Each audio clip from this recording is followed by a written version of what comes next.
আসসালামু আলাইকুম ওয়া রাহমাতুল্লাহি ওয়া বারাকাতুহু। সুপ্রিয় দর্শক, আজকে যে বিষয়টি নিয়ে কথা বলবো তা হচ্ছে আল্লাহ তাআলা জিকির। আল্লাহ পাক রব্বুল আলামিন আমাদেরকে সৃষ্টি করেছেন একমাত্র তার ইবাদত বন্দেগী করার জন্য। তো আমরা অনেক সময় আল্লাহ তাআলার গুণগান থেকে বিরত থেকে অনেক সময় আমরা দুনিয়ার কাজে এবং অশ্লীল কথাবার্তায় লিপ্ত থাকি।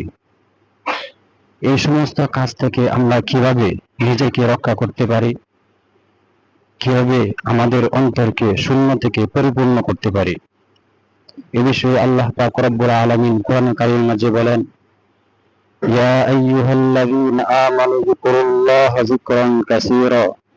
হে ঈমানদারেরা, তোমরা সর্ব অবস্থায় আল্লাহ তাআলার বেশি বেশি জিকির আদায় করো। তো আল্লাহ পাক রব্বুল আলামিন কোরআন কারীমের মাঝে বলে দিয়েছেন আল্লাহ তাআলার বেশি বেশি জিকির আদায় করা। আল্লাহ তাআলার এই জিকিরগুলো কি কি? আল্লাহ তাআলার জিকিরগুলো হচ্ছে সুবহানাল্লাহ, ওয়ালহামদুলিল্লাহ, ওয়ালা ইলাহা ইল্লাল্লাহু, আল্লাহু আকবার। এগুলো হচ্ছে আল্লাহ তাআলার জিকির।